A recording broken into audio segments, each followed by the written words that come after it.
오늘은 상용 로그에 대해서 공부해 보도록 하겠습니다.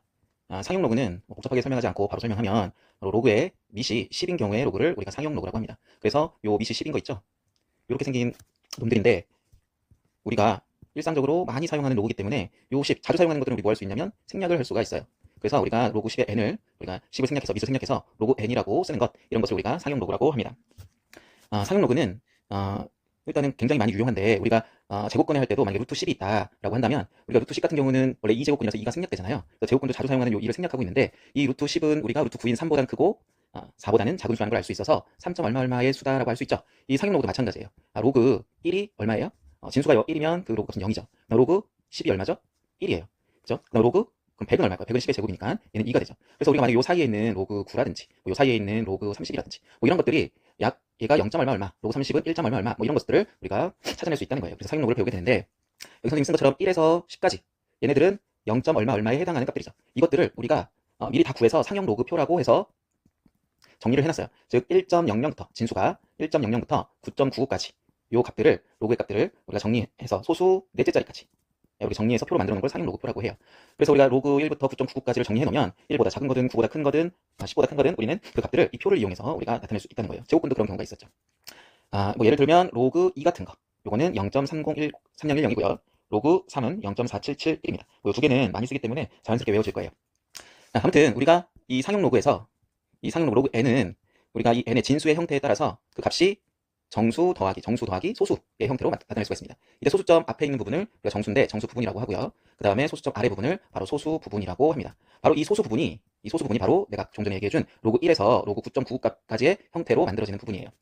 그래서 이 알파 소수 부분은 0에서부터 1보다 작은 범위까지 정해져야 됩니다. 그래서 우리가 상용 로그는 문제들이 많이 나올 텐데 이게 굉장히 중요해요. 정수 부분과 소수 부분으로 나누는 부분이 굉장히 중요합니다. 한번 이 상용 로그에 대한 것들 한번 다시 정리를 좀 한번 해볼게요. 우리 로그 3 가지고 한번 해보겠습니다. 로그 3 아까 조금 전에 얘기한 것처럼 로그 3은 0.4771로 상용 로그표에 나와 있어요. 문제 풀 때는 항상 이런 값들은 주어집니다. 근데 이게 10보다 큰 경우가 이제 나왔다. 그럼 어떻게 푸느냐? 로그 30이 나왔다고 생각해보세요. 로그 30은 로그 요 3을 그대로 이용해서 3 곱하기 10이 됩니다. 3 곱하기 10. 그러면 우리가 로그의 성질에 의해서 곱하기는 더하기로 바꿀 수 있기 때문에 로그 10 더하기 로그 3으로 바꿀 수 있죠. 그러면 로그 10은 얼마? 1이 되고 로그 3은 0에서부터 1 사이 숫자가 되니까 우리가 1.477이 되는 걸 알 수가 있어. 근데 뭐 1.477이 뭐 중요한 건 아니고 요 1이 바로 정수 부분이고 로그 3이 바로 소수 부분의 역할을 해준다는 거예요. 하나 더 해보겠습니다. 요번에는 로그 300을 한번 해볼게요.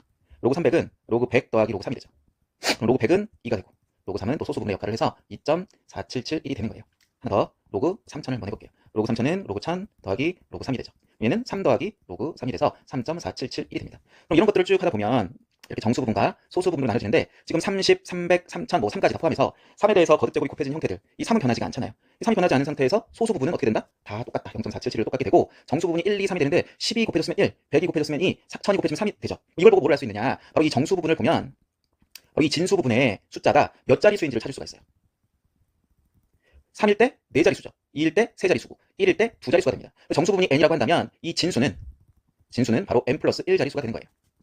그리고 또 모두 중요하냐면 최고자릿수 자리 숫자가 뭐냐. 지금 최고자릿 숫자는 다 3이잖아요. 근데 뭘 보면 알 수 있어요? 로그 요 소수 부분 요 3, 요 3을 보면 알 수가 있죠. 그래서 나중에 이제 문제를 풀다 보면 최고자리 숫자를 구해라라고 한다면 이 소수 부분의 진수 요 부분을 보고 정해주면 되는 거예요. 그 다음에 1보다 작은 것도 한번 해보도록 할게요. 로그 0.3을 해보겠습니다. 로그 0.3은 로그 10분의 1 곱하기 3이 되죠. 그럼 곱하기니까 우리가 어떻게 쓸 수 있어? 로그 10분의 1 더하기 로그 3이라고 쓸 수 있는데 로그 10분의 1이 얼마야? 바로 10의 마이너스 1제곱이니까 마이너스 1이 되죠. 더하기 로그 3이 됩니다. 이거 실제로 계산하면 마이너스 1 더하기 0.4771이 되기 때문에 요 값을 계산하면 마이너스 얼마가 돼요? 0.5229가 됩니다. 뭐 계산할 수 있죠. 근데 얘를 보고 소수에서 중요한 거는 0.-0.529를 보고 정수 부분이 0이고 소수 부분이 0.529다라고 하면 안 돼요. 바로 이런 형태로 해서 이 소수 부분이 항상 0보다는 크거나 같고 1보다는 작아야 돼요. 그래서 만약에 마이너스 0.5229가 나왔다고 한다면 여기다 1을 더해주고 앞에다 마이너스 1을 더해줘야 돼. 그래야 이게 0보다 큰 수가 됩니다. 그래서 마이너스 1 더하기 0.4771이 될 거예요. 이 상태로 정수 부분과 소수 부분을 나눠줘야 되는 거예요.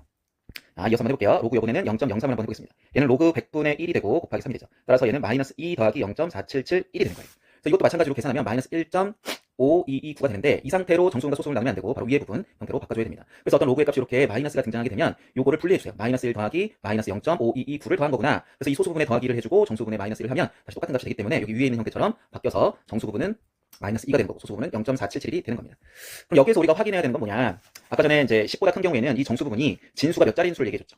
근데 이 소수 1보다 작은 진수에 대해서는 이 정수분이 뭘 뜻하냐면 소수점 아래 0이 아닌 숫자가 몇 번째 자리에서 나오냐. 소수점 아래 0이 아닌 숫자가 몇 번째 자리에서 나오느냐. 그래서 보면은 마이너스 2다. 그럼 두 번째 자리에 처음으로 영양인수가 나오고 마이너스 1이다. 그러면 소수 첫째 자리부터 영양인수가 나옵니다. 따라서 정수 부분이 n이라고 한다면 n의 절대값, 자리 소수점 아래 절대값 n 자리에서 처음으로 영양의 숫자가 나오게 되는 겁니다. 그리고 처음으로 영양의 숫자는 또 뭐냐라고 했을 때 바로 이 소수 부분을 또 봐야 돼요. 소수 부분의 진수가 3이잖아요. 그럼 3이 나오게 되는 거예요. 그걸 보고 처음으로 나오는 소수점 아래 영양이 처음으로 나오는 숫자가 뭐냐라고 했을 때 그 숫자와 그 처음으로 몇 번째 자리에서 영양의 숫자가 나오는지 확인하는 부분이 이 부분에서 굉장히 중요합니다. 상용로그는 굉장히 잘 나오고 헷갈릴 수 있으니까 잘 정리하고, 제일 중요한 거는 이 상용로그를 정수 부분과 소수 부분으로 나눠서 그거로 문제를 해결하는 거예요. 오늘도 고생했고 상용로그도 잘 정리를 해주시면 되겠습니다. 수고했습니다.